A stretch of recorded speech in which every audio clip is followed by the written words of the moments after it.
प्रिय छात्रों, कक्षा 10वीं गणित विषय के प्रश्नावली 3.2 के अंतर्गत प्रश्न क्रमांक 7 समीकरणों x ऋण y धन 1 बराबर 0 और 3x धन 2 y 12 बराबर 0 का ग्राफ हमें खींचना है। x अक्ष तथा इन रेखाओं में से बने त्रिभुज के शीर्षों के निर्देशांक ज्ञात करना है और त्रिभुजाकार पटल को छायांकित करना है। तो इसमें सबसे पहले समीकरण दिए गए हैं, उसको 1 और 2 हम मान लेते हैं और फिर इसमें दोनों समीकरणों से हम ज्ञात करेंगे कि क्या ये एक दूसरे को प्रतिच्छेद करते हैं। तो इसके लिए हम a1 बराबर मान लेते हैं कि 1 है, b1 ऋण 1 तथा c1 बराबर 1 है, a2 बराबर 3 तथा b2 बराबर 2 और c2 बराबर ऋण 12 है। अब a1 बटे a2 बराबर 1 बटे 3, b1 बटे b2 बराबर ऋण 1 बटे 2 तथा c1 बटे c2 बराबर 1 बटे ऋण 12 है। तो यहाँ पे हम देख रहे हैं कि 1 बटे 3 बराबर नहीं है ऋण 1 बटे 2 के, अर्थात a1 बटे a2 बराबर नहीं है b1 बटे b2 के। अतः हम कहेंगे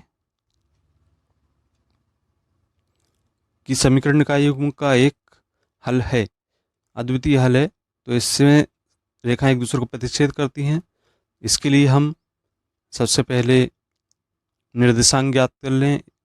तब समीकरण 1 से x ऋण y धन 1 बराबर 0, तो y बराबर यहाँ पे x धन 1 होगा पक्षांतर करने पर। यदि हम x और y के रूप में मान ज्ञात कर रहे हैं तो हमें x का मान 0, 1, 2 यहाँ रख दें अगर, तब इस स्थिति में y बराबर 0 धन 1 अर्थात 1 प्राप्त होगा।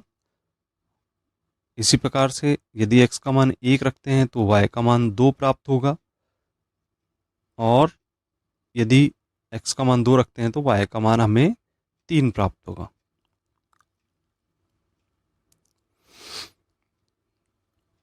समीकरण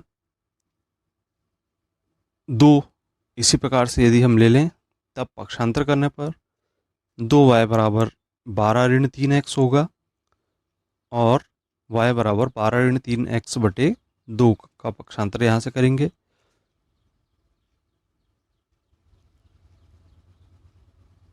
अब यदि हम यहाँ x के मान क्रम से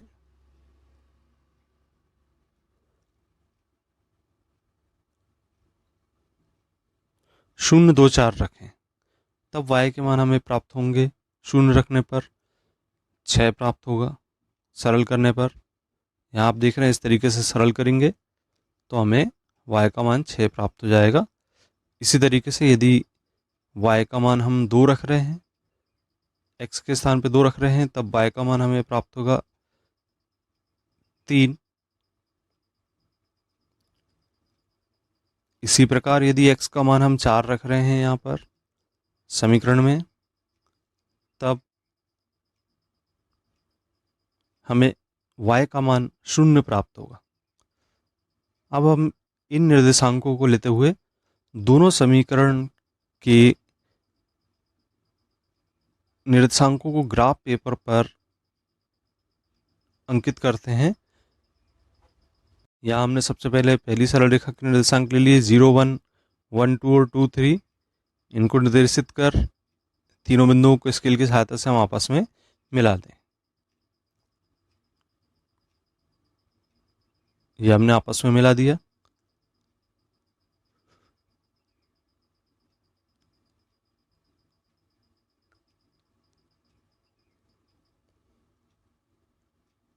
इसी प्रकार बिंदुओं 0, 6, 2, 3 और 4, 0,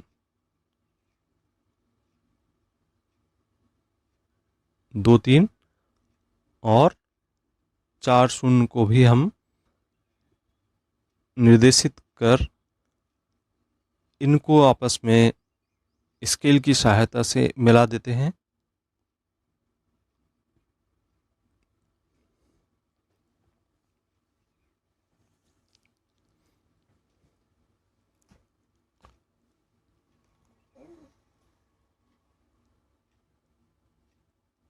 अब इन दोनों रेखाओं को हम नामांकित कर देते हैं। पहली x ऋण y धन 1 बराबर 0 से और 3x धन 2y ऋण 12 से। अब इन दोनों को देखते हैं कि कहीं ना कहीं किसी बिंदु पर प्रतिच्छेद कर रहे हैं। तो ये a बराबर 2 3 बिंदु पर, तो उसको a से नामांकित करते हैं, और b जो हमारे x अक्ष है, तो एक हमें त्रिभुजाकार पटल मिल गया, और यहाँ b के निर्देशांक भी प्राप्त हो गए ऋण 1 0 तथा c के निर्देशांक 4 0 प्राप्त हो गए। इस प्रकार से हम त्रिभुजाकार पटल को छायांकित भी कर सकते हैं। तो यहाँ पे पीले रंग से हमने इसको छायांकित कर दिया है, इस त्रिभुज को आप देख रहे हैं स्क्रीन पर। तो इस प्रकार से इस प्रश्न को सरल किया जा सकता है। आपको ये प्रश्न समझ में आया होगा, और ये हमारे ए बी सी बिंदुओं के निर्देशांक हो गए। इनको हम कॉपी में नोट कर लेंगे। वीडियो को अंत तक देखने के लिए धन्यवाद।